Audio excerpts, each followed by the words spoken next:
you have not traveled in about a month. I think it's been exactly a month. I think it's been exactly a month.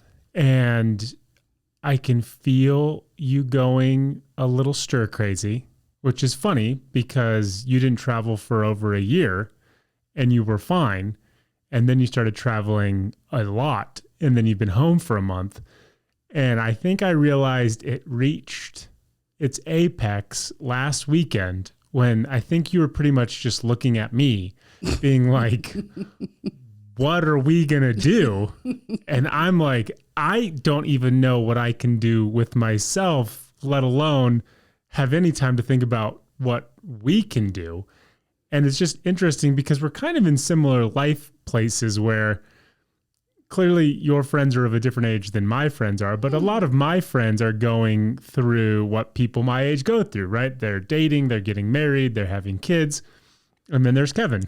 And he's not. Right. But then you're kind of in a different stage of life where you're going to work until literally you decide you don't want to work anymore or until you're told you can't work anymore. Right. And you're surrounded by a lot of other people who are content being retired, who are content being grandparents, and who are just kind of living their sedentary lives. And there's literally no judgment on any of that. But because you and I are so drastically different than the people we surround ourselves with, oftentimes we just find ourselves looking out at the world and being like, what the hell am I going to do now? What now? Yeah. That is my question. So it's really kind of funny because I certainly do have some friends my age, Of course. no question. But then I find myself because, I don't necessarily want to do retired type things. And you shouldn't because But, you're not. Like if life were normal, like going to lunch, going to Lake Tahoe, going, weekend trips, that would all be, I'm in for all that, of course. Yep. But we're in this such weird time now again, where are things closing up? Are they not closing up? It feels like they're half closing up, right? I don't think anything's closed, but you are running a risk of going back out into the world where some people are wearing masks and some people aren't. And this is no shot at you, but you are of the demographic where the CDC would say you're at a heightened risk. Be careful. Well, and what's really funny, and I just realized this the other day, this is a great thing to be bringing up, by the way. I just realized this the other day. Two things I realized is I live this kind of cloistered life when I'm home. Very much so. I don't leave the house much at all. Nope. I just I don't know if I feel protective of Dad, meaning like I should just be careful. Though, again, for the record, he is the worst. He leaves 62 times a day. We counted it yesterday. Exactly. 62 times. Exactly. People come over with masks on and, should I come in? And we're like, we're looking at them like, who are you wearing that for nobody in this house? Exactly. So, but what I haven't done is fully integrated myself into the world in Reno, Nevada. Sure.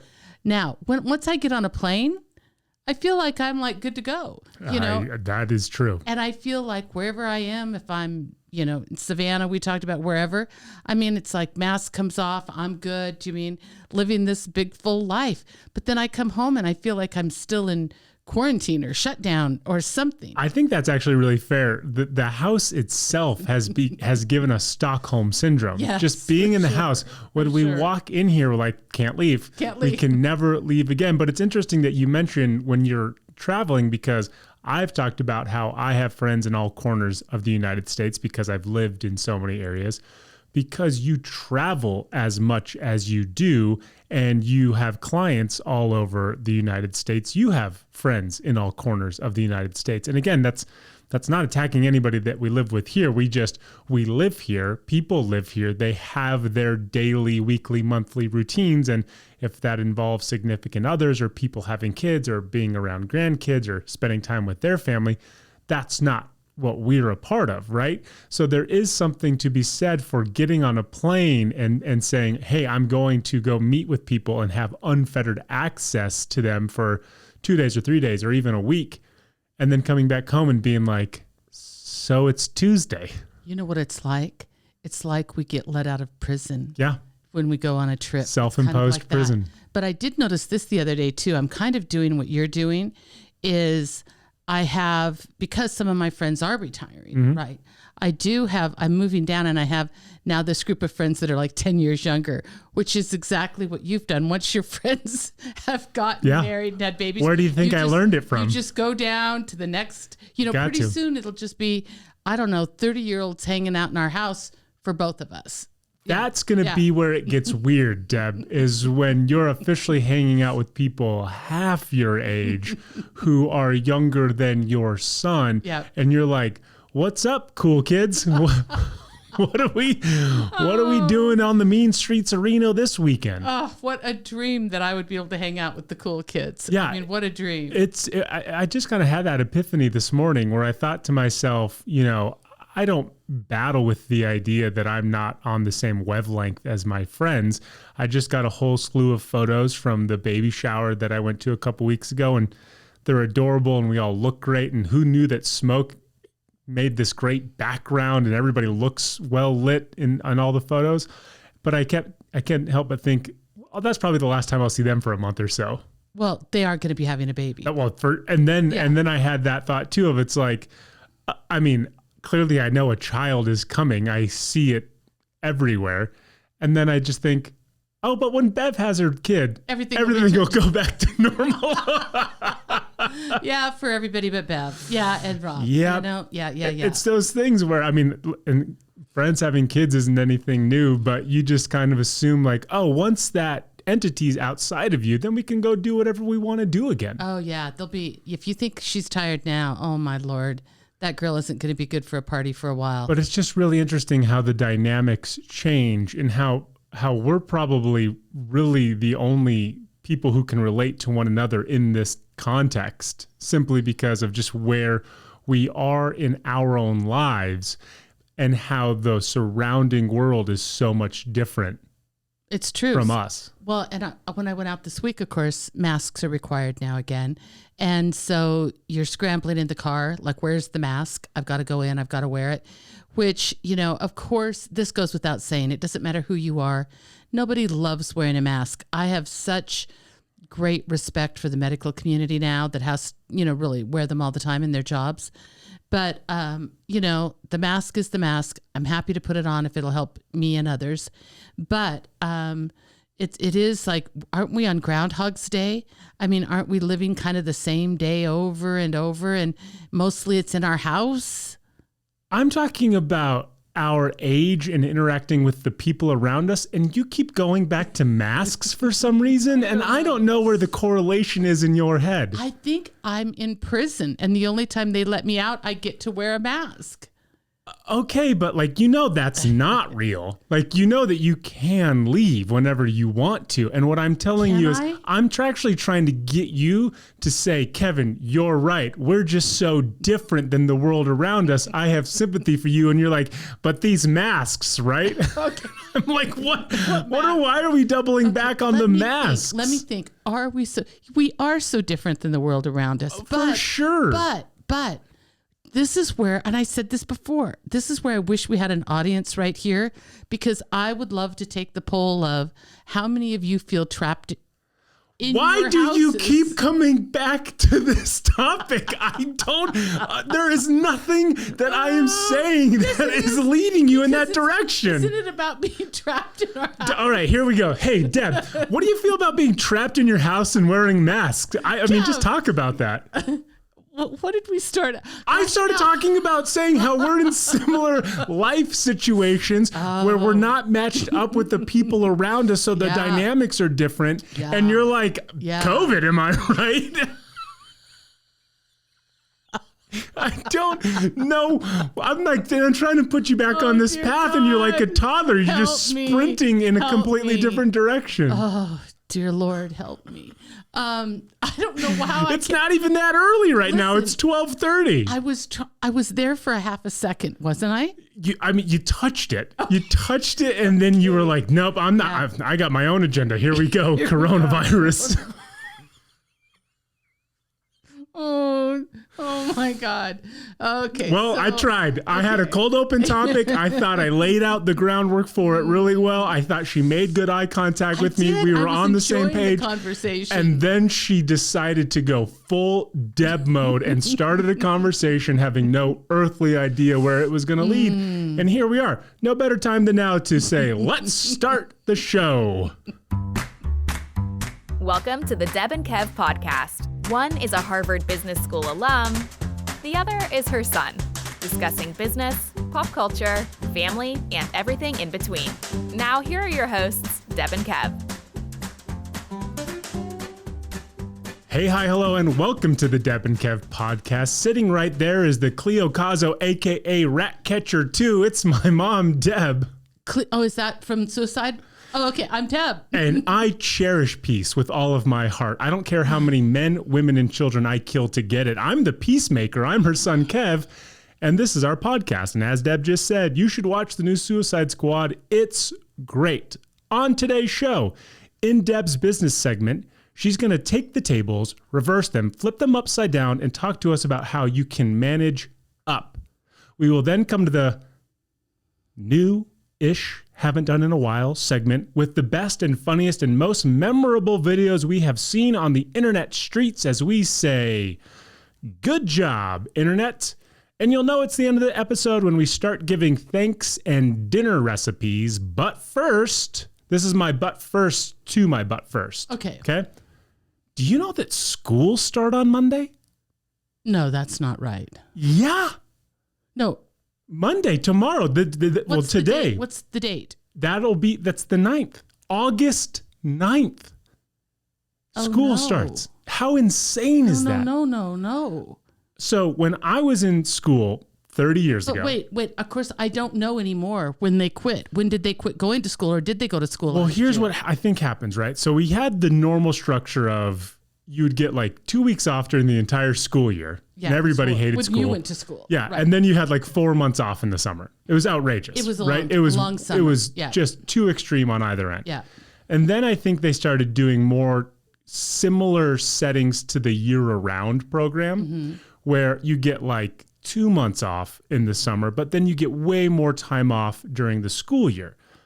But I read the paper today and it says school starts on Monday.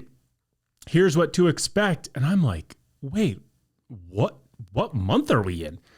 August 9th. Wow. Today, technically, if you're listening to this, today, Washoe County Schools in the state of Nevada started school.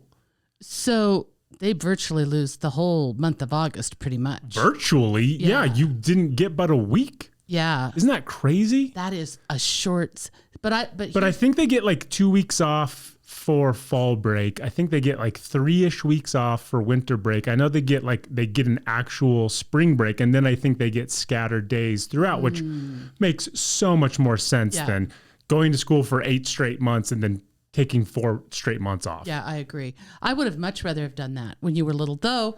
I will say, I think work environment have changed a little bit. Sure. A little bit. I can't imagine when you were really little saying to what would I have done with you for 3 weeks when I was working? Or saying to my boss. Oh, you mean like during the school year? Yeah, like I need 3 weeks off. I mean, he's home. Yeah. I mean, that would have been a big stretch. But I guess, I'm sure like the Y and other camps, we have the old This Is It Ranch. No, you don't. No, I think someone's redoing it. It does not exist as of today. The place that I loved, that I would swing on tire swings and go swim in the pool with big caves, and I think there was horses. There was definitely archery. There were horses, yeah. That got closed down. My childhood is just a series of places existing and then being closed down. This Is It Ranch was the best. Some would say it was it. It was it. Yeah. This is it. This is it. It was it. But that was always a great place where you could put kids at, I'm going to say, off times. Sure. Spring breaks or things. And just kick them out of the car. And just kick them out of the car and go. Yep. Go. And it was a guy, was his name Andy or something like that? No idea. I don't remember any adults. Yeah. I hope it wasn't run just by a guy. That's not. Nobody's going to look at you and be like, you dropped your kid off at a place called This Is It Ranch with a dude named Andy. And it just had an arrow. This is it. Yeah. I mean, it was a big arrow. It was a big finger. It was like a finger emoji pointing like, this is the dirt driveway. Drop your kids off here. I would send you with lunch and lots of water bottles. I remember I got stung by a bee when I was there once because I thought you could just pick bees up. Oh. I remember thinking like... I don't remember that. I think in my head, I thought to myself, they're bumblebees. They're not going to sting me. Because they're nice. And I picked it up and it was like, psych, got me. But yeah, so I just wanted to drop that on you. It blew my mind. Wow. Blew my mind. That feels super short though. And it feels, I want to say for the state of Nevada at least, a long hot summer in school. I mean, I feel as though they end mid-June. So you get like 6 or 7 weeks. That's it. That's not very long. No, it's not. And I saw that they're also, regardless of smoke, going to keep schools going. They apparently have all new HVAC units in all the schools, and they say they pump in new air 6 times an hour, so everybody will be healthy. And then it said something about school bus windows being able to be closed, which then made me think, were they not able to be closed at some point? And that feels dangerous. Those little 2 clips. You held them with 2 hands and pushed up or down. The article said that you can now close school bus windows, and to me, that felt odd. Yeah. Here's the real but first. Okay. Let's give everybody a sickness update. Oh, yeah. Because on Thursday, we told you we may or may not be sick. I think it has come to light. I'm clearly okay. You're clearly okay. Dad is on the struggle bus, as we mentioned on Thursday. Clearly, his immune system is far different than ours. But because we wanted to be pragmatic, and now here's the applicable time to talk about COVID, Deb. Oh, okay, good. We could not find any test sites. Nobody was taking any reservations. Is it reservations? Appointments.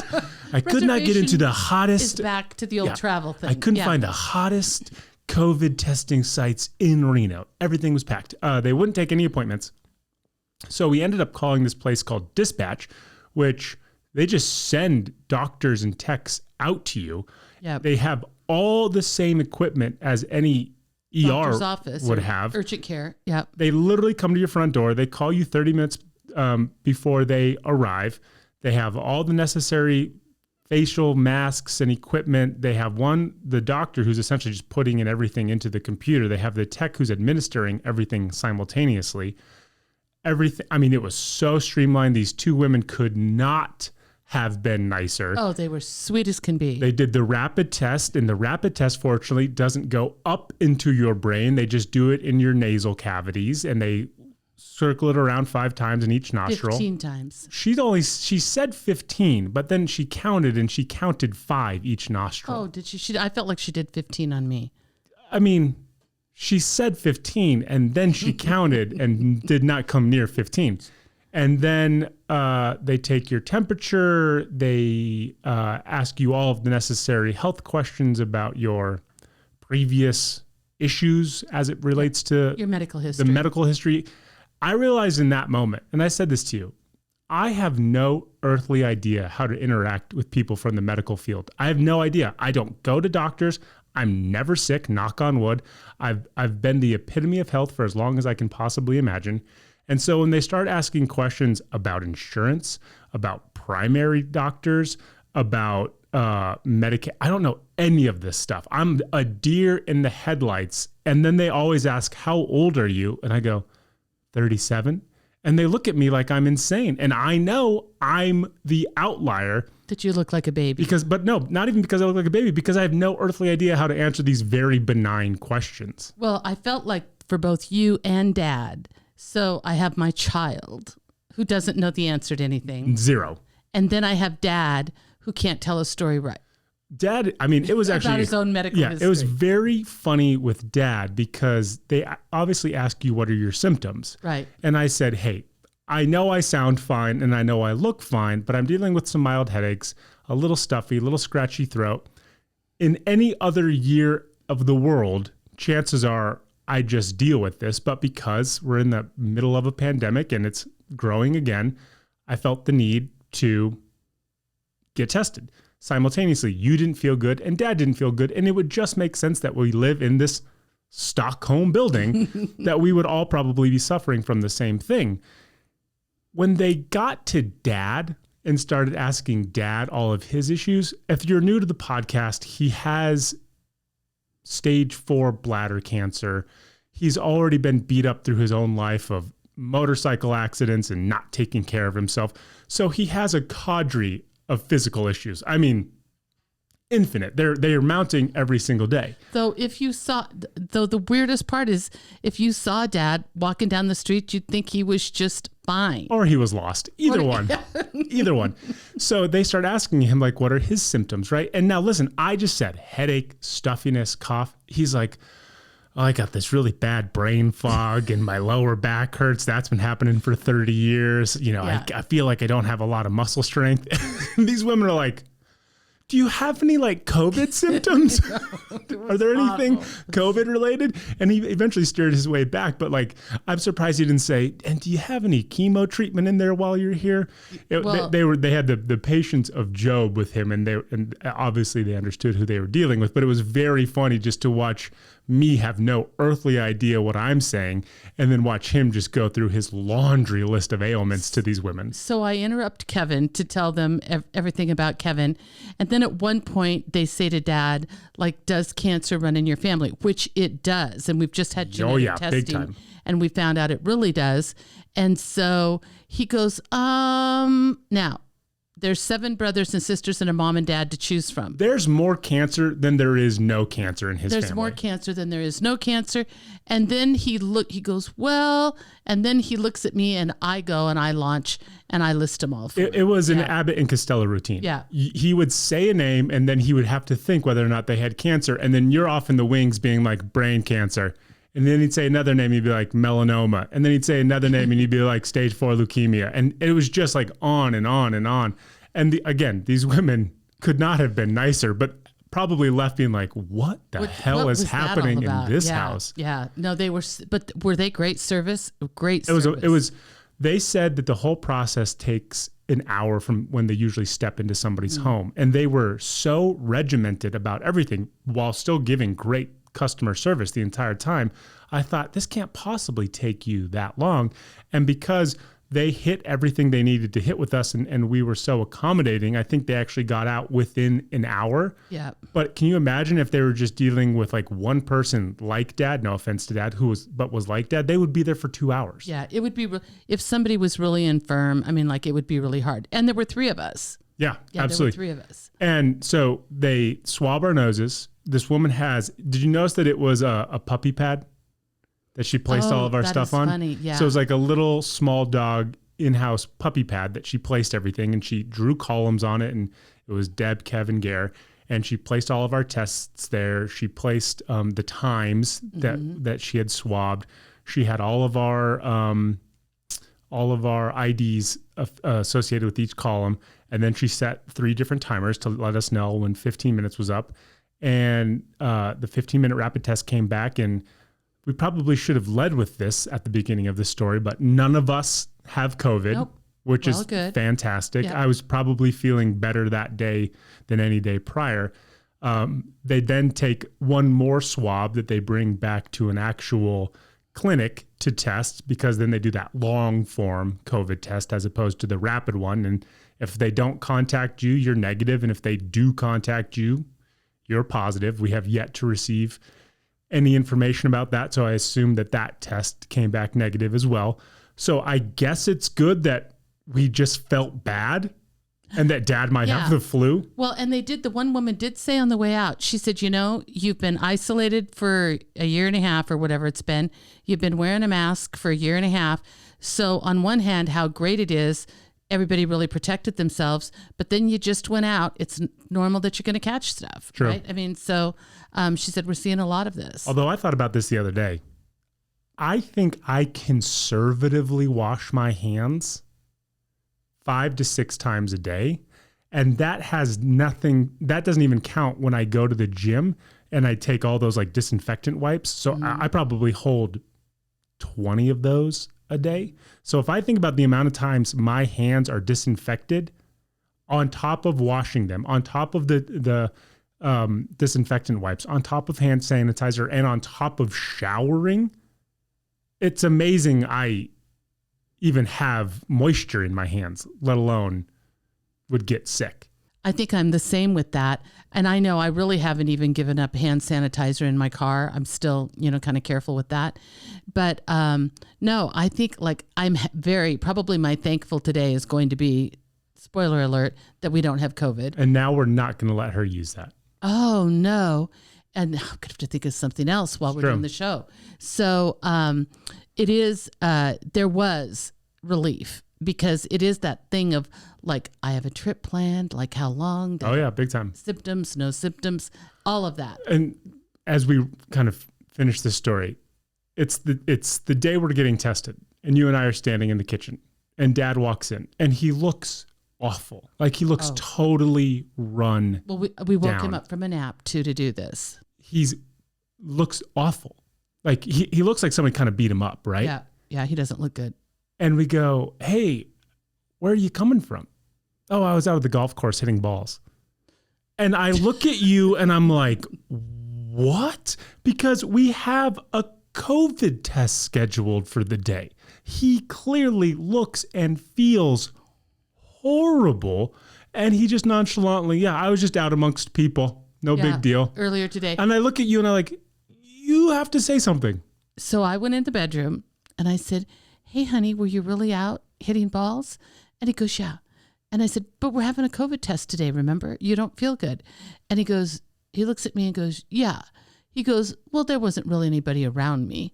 And I said, what I didn't say is, but they're going to stack those balls and use them again, right? Do you know what I mean? For some other point. And here's what we know. Sucker. You don't not interact with people at a golf course. Well, and he is Mr. Chatty out there. I mean, like if he chats with the cart guys. Yep. It doesn't matter who it is. And so I look at him and then he just looks at me. He looked at me like he was 4 years old and he shrugged his shoulders. Like, what can I do now? Yeah. Do you know what I mean? Like, and I just said, are you going to have a nap before they come? And he goes, yeah. So that was that. And was that. So wait, one thing you didn't mention, Kevin. What did I not mention? Your weird phobia of the blood pressure cuff. Oh, yeah. Well, I think I've talked about that on this podcast before because I did mention how I'd used it wrong and thought I was going to die. A home thing. Oh, that doesn't matter. The little cuff or the big cuff. Oh, it doesn't. I psych myself out when it comes to getting my blood pressure taken because it's a test and I don't have like test anxiety or anything like that. But because it's a direct correlation to whether or not you're kind of healthy, I freak out that I'm doing it wrong because they put the cuff on, right? And the cuff goes on very, very tight.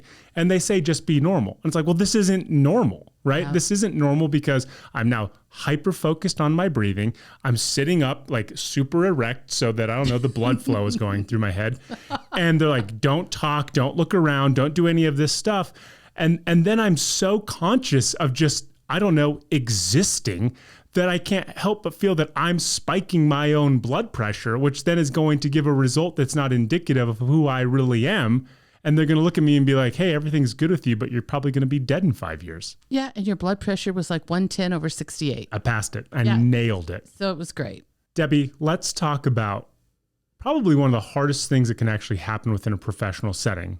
And that is employees feeling empowered enough, having enough information, enough skill set, enough professional bravado to encourage, help, supplement the people above them in what we call managing up. How do we do that? How do we obtain that? How do we successfully not alienate everybody that signs our paycheck? Well, in some cases, we really do need to manage up to get anything done. But I'll lay a couple ground rules first, okay? If you have somebody, a boss that is, I'm going to say short-tempered, maybe a little bit Napoleonic? Abusive. Yeah, Napoleonic could be good. A little bit abusive in their language. Somebody that's a little touchy, somebody who's maybe not very secure in position, but in a cocky way, instead of being like just really insecure. So, if somebody is really where you don't know at all the reaction you're going to get, and it potentially could be very negative, I would just say don't risk it. It's very, very hard. I mean, because I think none of us wants to get beat up at work, especially none of us wants to get beat up when we're really just trying to do a good thing, right? Yep. And take care of the business and do it right.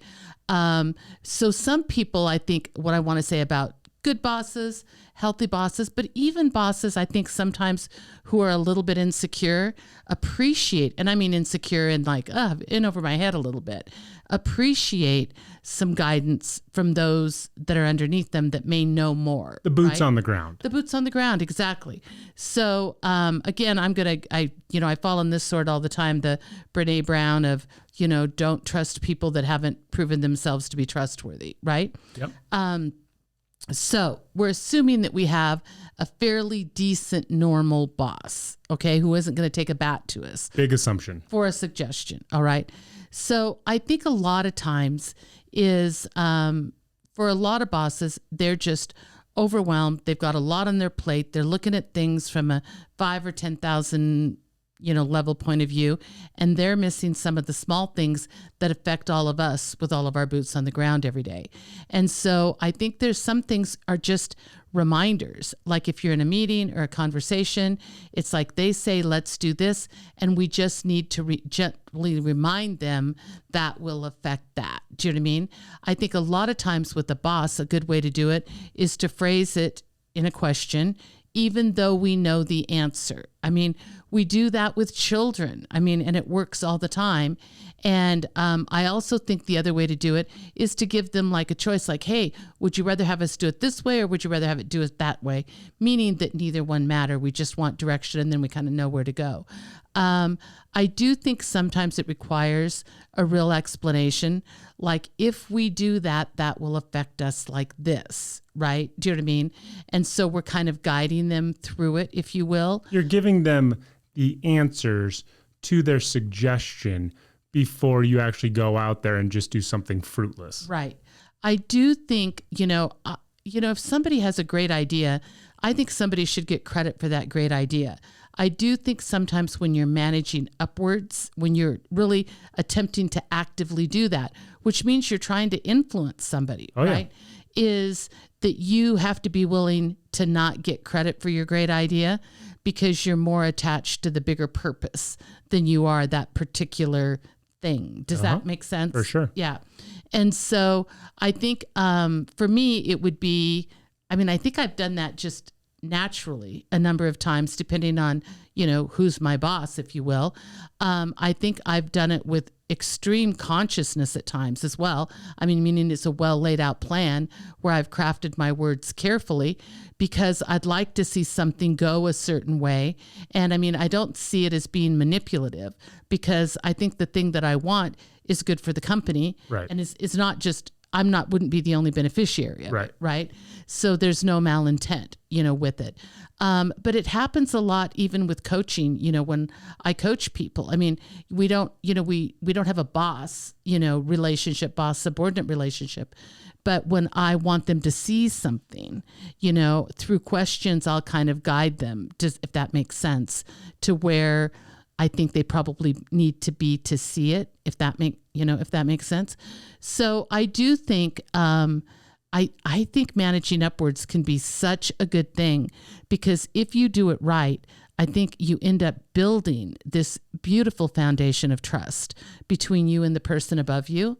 And I think what ends up happening is then I think it turns and they come to you as a go-to person, right? Now, you've got to be careful. You can't be like the know-it-all. You can't expect attention from it. Do you know what I mean? You can't, if your expectations are for and about you, then I think ultimately it's probably not going to fall in the place that you want it to fall. And that's kind of a different conversation.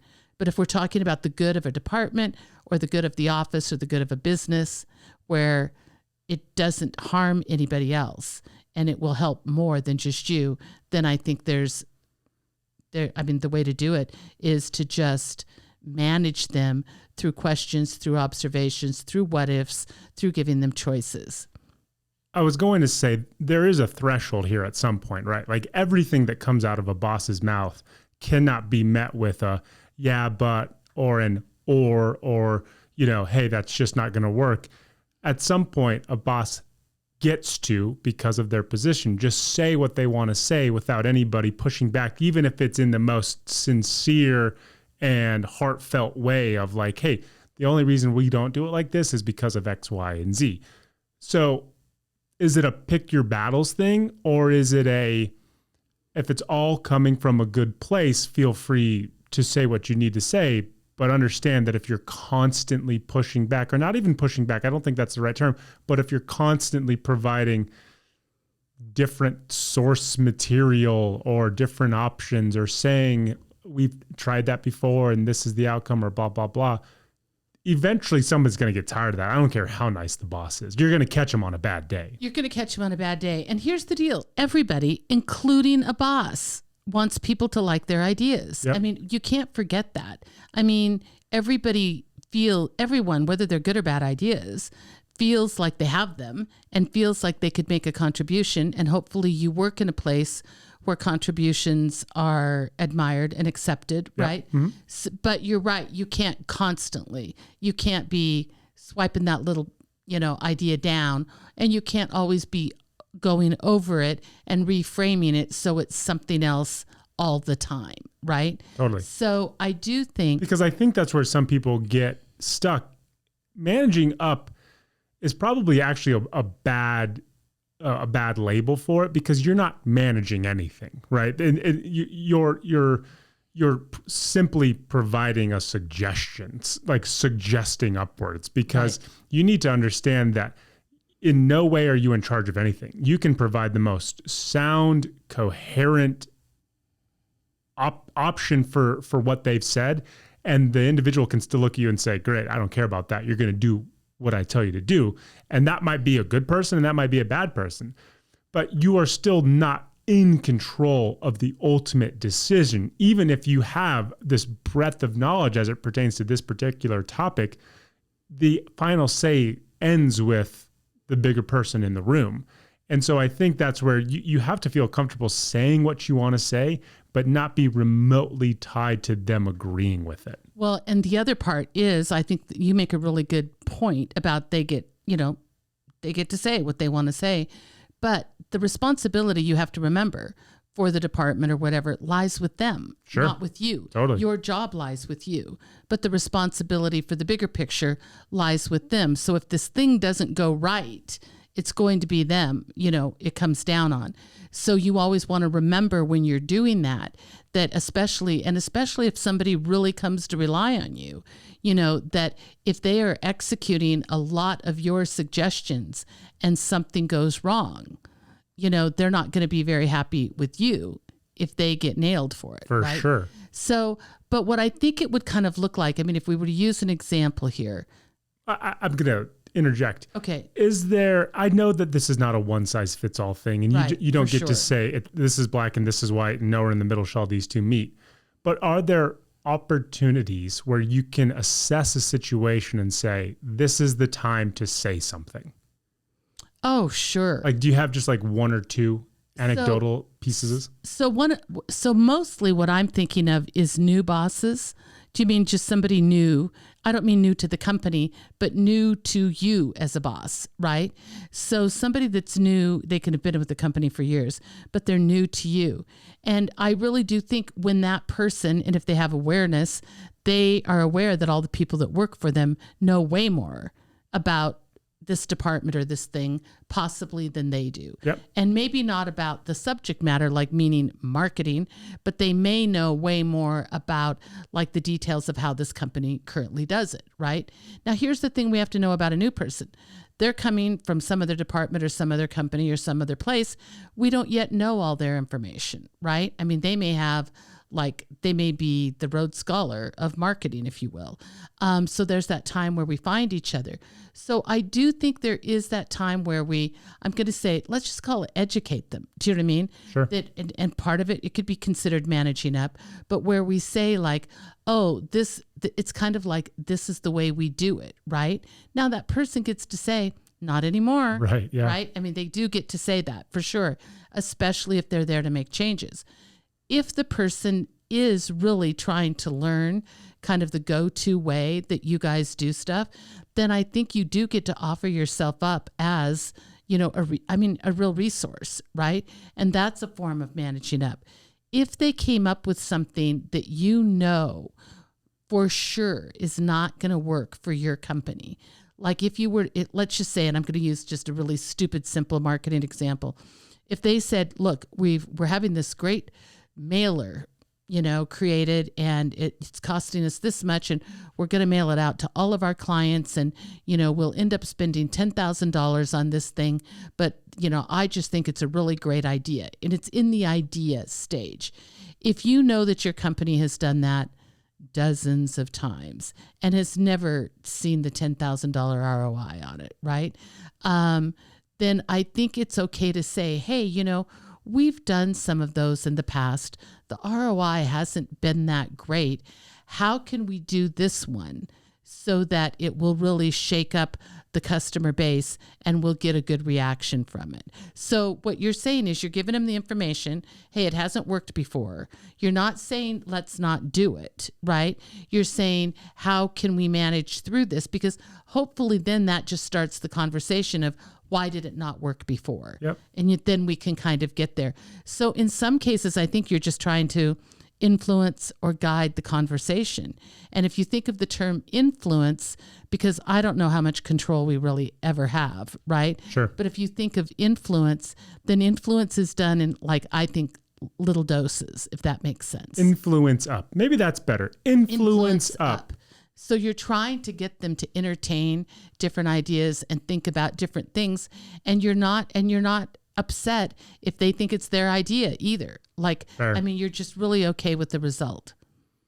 Put a big fat bow on that for us, Deborah.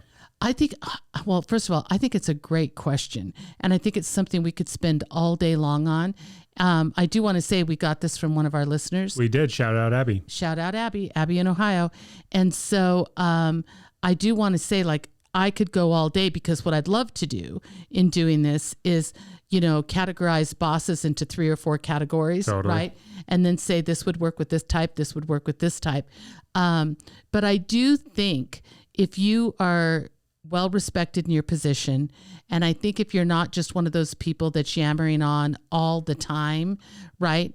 That I think when you say something and you choose your words correctly, you can definitely influence the conversation. And remember, the conversation isn't just with your boss, it's with whoever else is there. Yep. They help you get it to where you want it to go. So that's what I would think. I would view myself as a guide of the conversation and hope that I could influence everybody in the room to do the thing that I thought was the greatest idea. Not manage up, you influence up, you guide up. You guide up. Yep. That's exactly what you do. And have no ego attached to it. You can't have your ego attached to it. And make sure that they're not a bad boss. And make sure they're not a bad boss. But here's the thing, not having your ego attached to it, I promise good things will come for it. For sure. If somebody can rely on you that way. If it feels like it's rooted in the betterment of the company, you'll always be fine. Yep. And if you're not emotionally attached to it, you'll be good. I agree. All right, Deb. It's been quite a while since we've looked to the internets to provide us some content that we can then use for our own content on this podcast. Usually I try to come up with 2 or 3 videos. I came up with a multitude of videos, most of them Olympic-based, but I also have some other videos that just exist in the world that I'm willing to explain and talk about, because I don't know. I think there's something inherently, old school generation of taking videos that exist on the internet and then coming to a podcast and describing them. I agree. I found all of mine on Instagram. Oh, shocker alert. I struggle with this, as you well know, which is bizarre to me. I know, because you know what it is, I think. No, you said this last time. I know exactly what it is. What? You've made this into some ridiculous competition in your own head. For sure. And literally nobody's voting on anything. I know that. But then the other part of it is I'm a people pleaser, so I'm looking for the right answer. I want to give the listening audience the right one. Let me give you a little Okay. Forget everybody else. Okay. If you believe it's the right answer and you're willing to just salesman the hell out of it, then it's good. Doesn't even matter. Okay, well, I've got 3. Love it. I'll go first because I have more than 3. Okay. There were 2 Olympic gold medal matches in wrestling that ended with buzzer beaters. Did you even know that wrestling matches could end in buzzer beaters? I don't even know what a buzzer beater is. Points scored at the last second. Think of basketball. You've seen me do it. You've seen me back in the day when I enjoyed running, pulling up and shooting a jump shot, and as the horn sounds, the ball goes through, swish, everybody goes crazy. That same thing can happen in wrestling. So I don't know anything about wrestling outside of the WWE, okay? Yeah. I don't know how you score points. I don't know the difference between freestyle and Greco-Roman. I mean, I kind of do, but I don't really know anything. Yeah. But what I do know is when somebody does something on the wrestling mat and everybody freaks out, that's a good thing. Yeah. So in the men's 86 kilogram class, by the way, do you have any idea how much 86 kilograms is? Well, it's times 2.2. Pardon? Do you know that for a fact? Yeah. Let's Google that really quick. Kilograms to pounds. So if I said 1 pound is 2.2 kilograms. Or 2.2. Deb, 1 kilogram is 2.2 pounds. Yeah. Amazing. Yeah. So look at you. So this weight class would be 190 pounds. Okay. So smaller guys. Not small, but of the weight classes, smaller. The American in the group is David Taylor, and the clock is winding down. He's down 3 points to 2. And again, I don't know how they score points. Right. I'm looking for like some serious suplex, jump off the high rope where there are no ropes. This is the only thing I know. Are we looking for somebody to be on top, somebody to be on bottom, and a shoulder to hit the mat? That's all I know. Feels like a metaphor for life. Okay. And all of a sudden he gets this guy in a position where the guy was just kind of like dragging his feet. Like you could tell his opponent was aware of the time. Oh, okay. So what he started doing is he started playing to not lose as opposed to not win. And this was the case in both of these matches. Is this like I'm just going to hold on totally. For as long there's as the possible? 86 kilogram class with David Taylor, and there's the 125 kilogram class with Gable Steveson. Okay, and they're both Americans. Okay. And you can tell that the people that they are wrestling are so horribly aware of the clock running down that they're just trying to hold on to their lead for dear life. In David Taylor's case, he makes some spin move, gets the guy on his back. The ref throws up his hand, 2 points, 2 seconds left, game over, right? David Taylor, who I think actually has ties to the Reno, Nevada area, goes crazy. In Stevenson's, I think it's Stevenson, not Stevenson, Stevenson's case. So I just saw, let me ask, a little bit of wrestling. Okay. Was David Taylor the one that ripped his jersey? No, that's Gable. Oh, okay. So then Gable is down 3 points. I think he's down 4-1. And I think it's Greco-Roman, so they can only use their upper body. Okay. He's trying to get to the other guy's back. And the other guy is this dude from Georgia, not the state, the country. And he looks like central casting bad guy. They are wrestlers there. Totally. Like they're known for There's nothing else to do. Yeah. And this guy is just desperately trying to keep Stevenson in front of him. And then with like 15 seconds, Stevenson gets to his back, 2 points, right? So now he's only down 1. And this guy is like, you can tell the guy he's wrestling against, I think his name is Gino, is now in his head. He's like, I just have 15 seconds. If I can hold off for 15 seconds, the gold medal is mine. And this is just like man strength going against one another. And Stevenson somehow, again, like pivots, moves, crescendos his way to the back, which I guess just getting on somebody's back is worth something nowadays. Wow. And there's like less than a second left, and the ref throws up his 2 hands. And this dude who is 125 kilograms, which would be, let's go to Google, 125 kilograms is 275 pounds. Wow. Celebrates by doing the most fluid backflip I've ever seen in my entire life. And of course, they have cameras on his family back home, and they're just losing their mind. These people clearly understand points, and I don't. We don't, yeah. But so to see that wrestling can finish in buzzer beaters is tremendous. That is absolutely amazing. Tremendous. I just saw the end where his shirt, or his jersey, whatever you call I think it, it's outfit. his leotard, yeah, is completely ripped down the back. Yep. Yeah. By all means, you're up. Oh, okay. So this is one because I will be traveling again soon. You will indeed be traveling. And we can't go a week without there being an incident on the national news about something terrible happening on an airplane. True. Meaning just some ill-behaved adult, right? I mean, really anybody. You can just pick any person in the world and their chances are their subsect has done something terrible on an airplane. But I mean, it's not even like we're talking about 10-year-olds. I mean, these are grown ass people. Yeah. If there's one thing we've learned in the last 18 months, people are awful. I mean, really. So apparently what happened is, and I think this one did involve alcohol. Lots of alcohol from what I understand. Yeah, because they're now requesting, which I thought, good luck with that, because, bars and things are barely open. I mean, and, there's still, if you go through an airport, a big airport, there's still tons of stuff closed that will never probably open again. But the things that are open, and they're happy to service food and liquor as much as you want. And remember, we're spending a lot of times in airports now because flights are canceled. Shout out Spirit Air. Yeah, exactly. So apparently this guy had a lot to drink, and 2 flight attendants are in the aisle next to him, a man and a woman, and he reaches out and gropes the woman. Little touch, just a little familiarity. Gropes the woman. Oh, yeah. That's assault, brother. So not okay. And it sounds like he's not in his, do you know what I mean? Right. He's not as he should be. He's vibing. He's vibing on the plane. So the male attendant takes it upon himself to go get a roll of duct tape, which, I mean, I loved this because it didn't result in, how we've seen these fights how do you fight in the aisle of an airplane? It's not well. And so what ends up happening is innocent people get hit. Yeah, you punch a baby. Yeah, exactly. Or you hear people yelling, get off of me, get off of me. I'm not involved in this, right? And so this was just super simple. The guy went and got the duct tape. Which, here's what I don't understand. When stuff happens in the middle of the air, you see this all the time.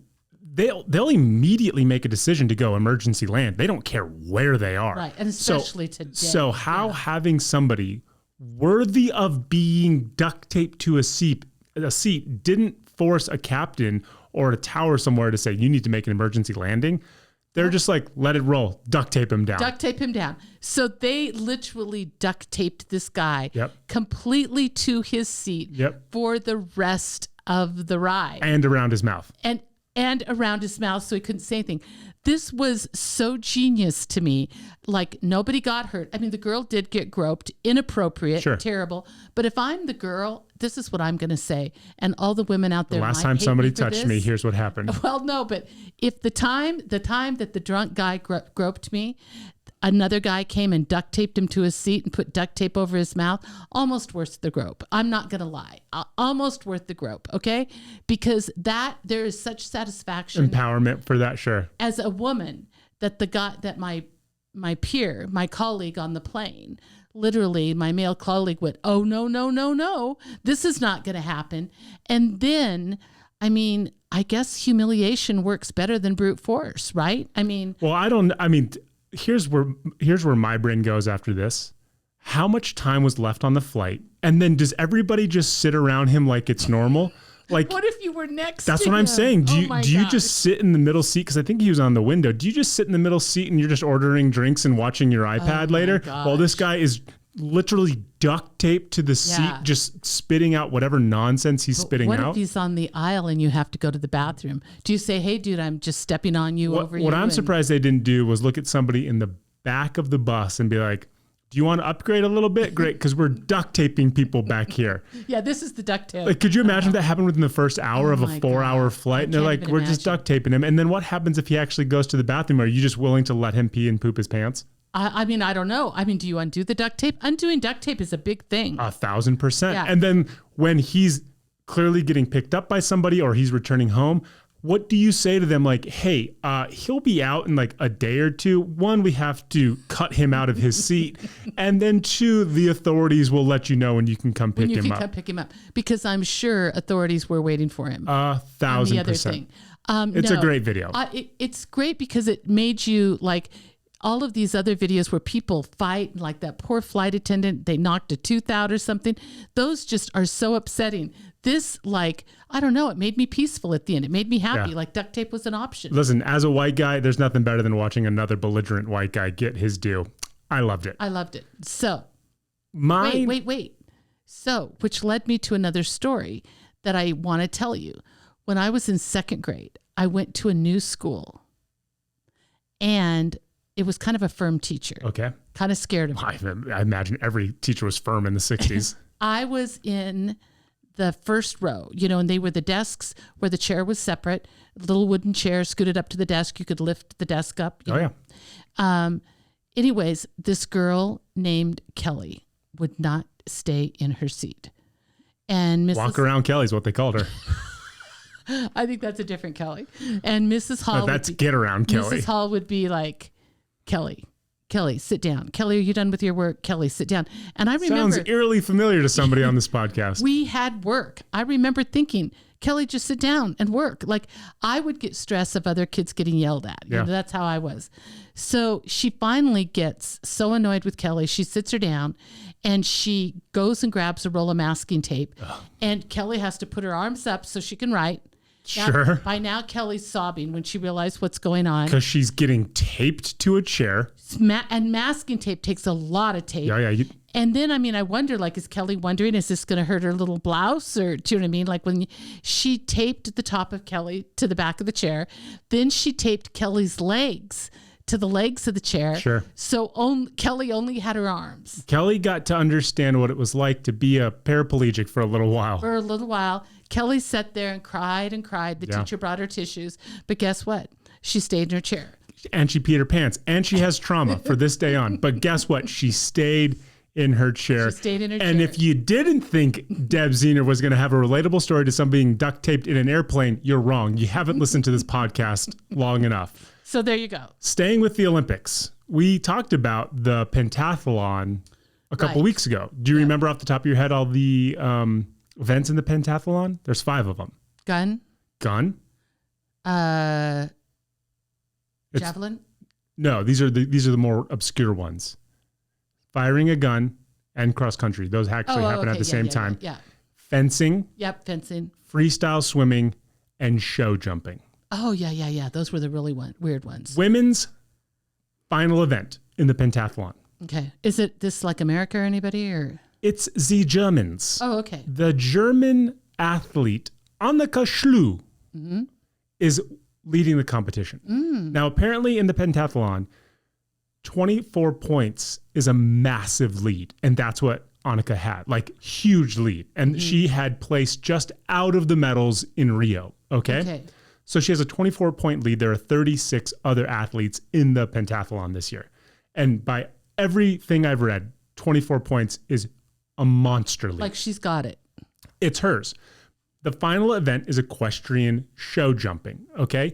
Here's what you need to know about the equestrian show jumping. Here's a little info for you. These aren't their horses. There is a stable of 18 horses, 1 per 2 contestants. And you, as the athlete, have 20 minutes to quote unquote bond with that horse before you saddle up on it and ride it through the course. Oh no. So it's just a total luck of the draw. Yeah. Right? This thing that you've trained your entire life for is an absolute crapshoot when it comes to an animal. The horse could hate you because horses are very, very sensitive. And the horse's name is shout out Saint Boy. Saint Boy? Yeah, his name is Saint Boy. 20 minutes to bond with Saint Boy. Which feels like it should be easy. It's Saint Boy. Without burying the lead, the Germans' coach got kicked out of the Olympics for punching the horse. What? To lay the groundwork for how well this was going to end up for Annika, the German coach, Annika Schlu's coach, got kicked out of the Olympics for punching Saint Boy because the ride went so terribly wrong for Annika. She started convulsing and sobbing while on the horse. Oh, no. Because the horse refused to jump over anything. Oh, she could only ride it around. She went from having a monster 24-point lead, gold is literally in her hands, to finishing 31st out of 36 people. The video of a grown woman dressed in head-to-toe horse regalia, riding a horse that is in no way interested in doing anything, sobbing, watching everything she's ever worked for in her life crumble in front of her. I'm not saying I enjoyed it, but it is unintentionally hilarious. Oh my God. So at what point, I'm more worried about Saint Boy. Well, Saint Boy apparently was ridden by a Russian athlete, did the exact same thing. So like they knew something was bad beforehand by the time Annika got on top of the horse. And Saint Boy was like, this is not my gig. I'm not remotely interested in you.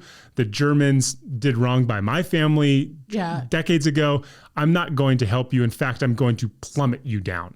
So isn't that crazy that they would look at, in a competition, like there's a horse, go be friends with it or it's all over. So who do you know, like, does Tokyo bring us the horses? Do you know I imagine whatever group is affiliated with the pentathlon as it relates to the Olympic Committee probably finds the best horses in that area. I don't think they're flying in other horses unless you're actually part of the dressage team. Right. They're just there. And that I guarantee these horses have done this all before, that they're trained to some element. Somebody thought it would be really funny just to put in the old farm horse that doesn't like to do anything. The horse did not care. I mean, it's amazing. And then, of course, everybody's blaming the horse. And you're like, why are you blaming the animal? Yeah, that's terrible. Because the other animals have clearly done this before. Where do you punch a horse? I imagine she's like trying to whip the horse, right? And the horse is just like, no, I don't care. So I imagine once they get back to the paddocks or just before she goes out, they're just, I don't know, trying to do anything. I don't think it's like a punch to the jaw or anything. It could be like a closed hammer fist to the butt or something along those lines. That's still animal abuse, which doesn't look good for the Germans. But if you haven't seen that video, it is total unintentional comedy. Just a grown woman dressed like she's on the polo grounds, sobbing her eyes out. And this horse just being like, nope. I don't care. Not going to do it. Don't care. Go ahead. Whip me. Yeah, whip me, lady. Let your coach smack me when we're done. It's been worse. Yeah. A lot of my friends in this country have been eaten, so I don't care. I'm good. Okay, that's a good one. It's a great one. Okay, so I said I have 3. I might have 4. This is just a little... Pause before we go to yours. Shout out Bruce Springsteen's daughter, Jessica Springsteen, for being an equestrian and getting silver. I know. How about that? Like, that is amazing. The rich get richer, baby. Yeah. No, good for her. Totally. So, so this was something that was funny to me. Okay. Big shout out to Alex Kleinman. Shouting out everybody. And April Ross. Oh, yeah. The volleyball girls. The volleyball girls. Women. They are amazing. They were amazing. Didn't lose a single match. Here's the thing that I love about volleyball girls. I think that these are women. I think these are the things that they do sometimes, because if you watch the different teams, it's so consistent. Whether it's this little like slap, high five, or a little hug, or whatever they do. Yeah. I think it is their celebration. Their celebration, but I also think it becomes a little bit like if they don't do it, it's bad luck. OCD. Yeah, a little bit like that, right? They get into that thing. Well, Alex, now I don't know if anybody else, I've got to believe other people noticed this. Alex and April did this weird little hug, like a baby gentle hug, like where not they a real don't hug. act. They touch each other in the least amount of skin to skin contact because it's like 120 degrees on the court. So it's barely a hug. Yeah, it's like the framework of a hug. Yeah, it's what middle schoolers do when they see each other after the summer. It's just like a brief little tap. So and they do it over and over and over. Okay. So Amy Schumer posted a thing when they won, like, kudos to them. Then fast forward to today, to Amy Schumer is on a beach somewhere with her husband, Chris Fisher. And Amy Schumer is they're playing volleyball on a beach, 2-on-2. Amy Schumer leans over and, of course, does some number behind her back. Yeah. You know like how they put it behind their butt to show to the server. Exactly. Chris Fisher doesn't acknowledge it at all. Clearly. Right? You know, with that dynamic. And so, you know, like they hit a ball, nothing goes right, but they go over to each other and do the April Alex hug. Yeah. Do you know what I mean? It was so good. And then she grabs Chris Fisher and kisses him and says, let's go hunt. Do you know what I mean? Yeah. So, I mean, it was a great little parody of what those two do, though we know she's a fan. So I do think a lot of that kind of stuff is going to come out. That wasn't my thing. Here's my thing. Oh, did you just tell us an entire story for no reason whatsoever? I thought it was cute. Okay. Here's my thing. I found out after I found this was old. Somebody posted it and it came up twice and I loved it. But it was from the 2016 Olympics. I only realized that today, but it's going around on Instagram again. So it's some guy, his name is David something, from some country called like Kiribati or something like that. Sure. And he's the big weightlifter. He's got to get it up, right? Do you mean That's big? how weights are usually lifted. You know how they do the stance and then and then the okay. The squat and the press. Thank you. And so it doesn't happen. I mean, and it goes right down. He starts smiling and he's like bowing and he's like, his arms are up and you go, wait, did he do it? I mean, like clearly those weights did not go above your head, friend. But did I miss something? Because look how happy he is. Then he starts a little jig. He does a little dance. Then he kind of moves over to the side, like to go off. And then he bows and stuff again. Big, giant smile on his face. It is so heartwarming. He totally blew it. He was like celebrating himself no matter what. Kind of embarrassed. But kind of not. And what it made me think, like for a second, I replayed it twice because I was like, no, he didn't lift them, which just made me think, fake it till you make it. Like that guy made me look at it twice, right? Like I thought I missaw, if that makes sense. I think that there's a lot to be learned from him, his little positive attitude, and the way he carried it. I will give it to you to post because it's very, very encouraging. Shout out Deb Z from finding a video from 5 years ago. Stop it, I knew. This would not have been the segment if we weren't referencing things that were not remotely topical. But my last one I'm not done. Going to be good. Okay. Yeah. We know it is, Deb. Trust me. I have a quick thing. Lollapalooza was last weekend, and that's the massive music festival in downtown Chicago. I went to Lollapalooza 13 years ago, saw a picture from it. Oh my God, am I the worst human being in the world? I have like a large pink shirt tucked into like blue and white checkered shorts and the shortest spiky hair in the world. I am a loser. Is this when you danced on a table where Lindsay Lohan was? No, I never danced on a table, but I was in a nightclub and Lindsay Lohan was there, currently dating women. Was she dancing on a table? Nobody was dancing on a table. You said you got up and danced on a table. Nope. Let's call your friends. Yeah, that's fine. None of those dudes danced on tables. Dear Matt, did Kevin dance up either on a table or on the banquette behind the something? Either on a table or on a thing behind a thing on a thing? You don't know, like a banquette. Do you know what I'm talking about? No. Like a booth that has the top. Oh, we might have sat on top of a booth. Oh, okay. But nobody danced on a table. Okay, all right. I can remember thinking, this is a massive public park. It's Grant Park. I mean, it's like a tourist attraction. So they just cordon it off for the festival, but every other weekend of the year, people can just freely come there. And I can remember thinking, if you were smart, wouldn't you just like hide stuff here before the festival started? There are smarter people than I. Because people... Oh, what do you mean hide stuff? Like your stuff? People have videos of going to Grant Park a week or two ahead of time before Lollapalooza, finding an area that they'll remember, digging a hole in the ground and placing their booze or trinkets or whatever else they have and burying it, making it look like it's been just a part of the park, coming back 2 weeks later and digging it up. It's brilliant. It's absolutely brilliant. You have to pay to get into the park. Exactly. And when you're there, you're paying $20 for beers or $15 for mixed drinks. Awesome. And I thought like these people were so much smarter than I am. I never sadly went back to Lollapalooza. It was great. The show I saw there was Kanye West, Radiohead, Wilco, all these amazing bands. But But I remember thinking like, you could do pretty much whatever you wanted to do if you were just really tactful about it. And then that's exactly what kids smarter than me did. But my last video is one of the cringiest things I've ever seen, which makes videos that much better. I think it's a Walmart. It looks like everybody's wearing those blue Walmart vests. And they're in the produce section. Do you know the song Wobble? Wobble, baby, wobble, baby, wobble, baby, wobble, yeah, wobble, baby. It's a Southern thing. Anyways, if you lived in the South, it's very prevalent, which makes me think this is happening in the South. So there's an old white guy with a red polo shirt tucked into jeans. Do you know what Jinko jeans are? Jinko? Yeah. I don't. Those jeans that just keep going and fanning all the way out to the sides. So think of, what are the 70s era? Think of bell bottoms, but bell bottoms that look like enormous street cones.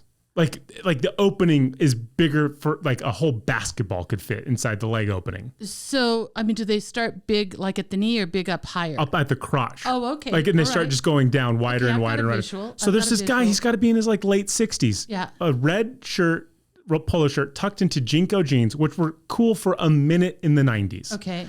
And he's got his staff of multi-ethnic people behind him. And it looks like it's the middle of the day. Dancing to Wobble, which is usually like reserved for drunken people on the weekends in nightclubs, or like people do it in between parades at Mardi Gras. Well, like, who was Walmart playing Wobble? Yes, and he has a microphone in his hand counting. He's like 1, 2, 3, 4, switch 1, 2, and you hear the wobble and. It starts with this larger group of people, and then clearly nobody's feeling it, so they start to splinter off. There's like a white guy in the middle of it who's probably like late 20s, no idea how to dance at all, but he's a company man, so he's going to stick it out with Rich, the manager, while Rich is counting the steps and Wobble's playing over the speakers. These are all Walmart Yes, people. They're all employees. Oh, no. And then they're trying to like grab customers to come dance, and this like one black woman's like, no, I have way too much street cred for this. It is the weirdest, like it feels like a Mad Lib. Like somebody put a Mad Lib together and then forced them to reenact it. It's the cringiest thing I've ever seen in my entire life. And somebody was like, hey, you know what's really going to boost morale? Rich, throw on some Jankos, put Wobble on the speakers, and we're just going to have everybody dance midday in the produce department. It's the weirdest thing I've ever seen in my entire life. Oh my gosh. Oh, that's good. I Deb, want to see that. Send us home on a good one. Okay, well, it's kind of a weird one. Well, clearly you're in good company. CBS this morning posted on Instagram, like, hey, what do you think about this? In the next update on your iPhone, Apple is going to scan all of our photos for child pornography. I got to do some deleting over here. So my initial reaction to that is, yeah, you go get him. Then my second reaction to that is, no, you don't belong in my photos. Nope. Well, here's the thing. And this is, honestly, this is my argument to anything tech-based. They already have it. They do. Whether they tell us about it or not, they already have it. It's why I didn't care about giving my fingerprints for TSA pre-check, why I don't care about having my photo taken. My photo, my fingerprints already exist everywhere. Anonymity, secrecy, that doesn't exist in 2021. And then what do you do when you warn people? I mean, does everybody see the warning? Do the pedophiles not see the warning? Or do you just get a knock on the door? Or do you just get a knock on the door one day? Or did they already do it? And then telling us now? And then so what if I'm just like holding a 2-year-old just out of a bath and like a little part of their upper torso showing? They don't know if that's a boy or a girl. Do they flag that? Well, I mean, here's what you'll know is there are parents that take their naked selves and their naked children into a bath or into a shower real quick. I mean, like people do that. Somebody could grab a picture of that. I don't think that's what they're worried about. But nonetheless, it's like I have an immediately good, bad reaction to that news. Well, sure, because it's AI that's flagging it. And hopefully what they're going to do is then push that to a real person, which God help the person who has to scour all the images that have been flagged for child pornography. Oh my God, they have to have therapy every day. Yeah. I mean, therapy every day. Every day. And I mean, again, I don't think that's great, but we live in a world where everybody knows everything about us anyways. At least some small group in the corner of a big tech company knows something about us. Yeah, it's not ideal, but here we are. Warning to all the pedophiles out there. If you have an Apple phone, it may be scanned on the next update. Got to become a Samsung guy. Yeah. Got to become a Samsung pedo. Switch to an Android. And if you thought this segment was going to end in child pornography, you win. Deb, we're going long. Wind it down for us. What are you thankful for this week? Well, I did say COVID earlier, which you said could not be my thing. It's okay. We're way over schedule. It can be your thing. But I did sit out. I sit out in the backyard with the dogs some mornings. Mm-hmm. And we had, before the air became unbearable, we had a couple beautiful mornings this week. Yep. And the monarch butterflies have just arrived, which makes me super sad because I'm sure the smoke will kill them. Oh, you think so? Well, I mean, I did have a moment where I was looking outside at the birds flying around. I was like, if one of these falls out of the sky, I'm out of here. So I'm grateful. I love it when the monarch butterflies fly through here. I think they're beautiful, and the way they just split, and they're big and they're beautiful and they're lovely. So I'm grateful that I get to observe this. I hope that they have the wherewithal that the smoke doesn't bother them, but I'm grateful to see them. That's great. Butterflies. That's amazing. Yeah. Mine's going to be another show. I'm just obsessed with shows lately because, as we mentioned at the top of the show, we don't do anything. There's a wonderful show called Dave on FX. It's in the second season. It's actually about the rapper who's a white Jewish guy from Philadelphia. His name is Dave in real life, but his rap name is Little Dicky. And Little Dicky, because he's obsessed about rapping about his private parts, which has made him famous. And he's done collaborations with like Ed Sheeran and Chris Brown and all these other massive rappers. It's a show kind of that I think is somewhat, I was going to say biographical about his coming to rap success. And it's so weird. It's so obscure, but because it's all of those things, it's so enjoyable to watch for me. And it's only 30 minutes, but every episode is out of left field. You have no earthly idea what's going to come your way. And this last episode was about ego death, right? Doing the things that will allow us to no longer be like super self-conscious with what we do or putting ourselves first. And it's told in the most outrageous way possible. If it's on FX, so there's no nudity. I don't think there's anything inappropriate that's ever really said. If you want to watch it, you should watch it because it's totally original. But this last episode, which I think is the penultimate episode for the season, just confronting what everybody's biggest issue is, getting over yourself. Nice. It's great. Okay. It's fantastic. There's a guy called Little Dicky. Lil Dicky. L-I-L. Okay. Lil Dicky, not to be confused with Lil Debbie. That's true. Lil Dicky, not to be confused with child pornography on your phone either. But maybe. Deb, that's enough. What's for dinner tonight? So I think I'm going to do a version of, and we know like with our enchilada dish, it can change. Enchilasagna. Enchiladas changed into enchilasagna. When I walked downstairs and I saw that it was in the deep casserole dish, I was like, this took a different turn. It was all the right ingredients. Sure was. It tasted amazing. If somebody said these are all the ingredients that you need to make lasagna? Yeah. Enchiladas. I would have said, okay, let me see what I can do with that. Tasted amazing. So I'm going to do, it's like a sticky beef, an Asian sticky beef. Oh, yum. Yeah, like with rice. Beef stew? Yeah. The beef stew meat? Yeah, like the beef stew meat. Yeah. Oh, that sounds great. Nice with that. I saw a great recipe because you had, I think for Easter, because I do get an Easter basket at 36 at the time years old. You gave me some rice paper wraps, right? Oh yeah, we do have those. I just saw a really easy dish to make where they pan sear salmon, then they take it, they cube it. So like, decent size, 2 inches by 2 inches cubed salmon. They put green onion with it, and then they take the rice paper, they wrap it so it's in a little square, and then they fry the rice paper, and they make like a firecracker dipping sauce. So we should try that. Should try that. I think that'll be really, really tasty. Let's do that. This was a good show, Deb. I'm proud of us. I feel like This is the best Good Job Internet we've ever done. I want to say, I was just going to say for myself, because I think you always do a really good job. Thank you. For myself, I feel like I did.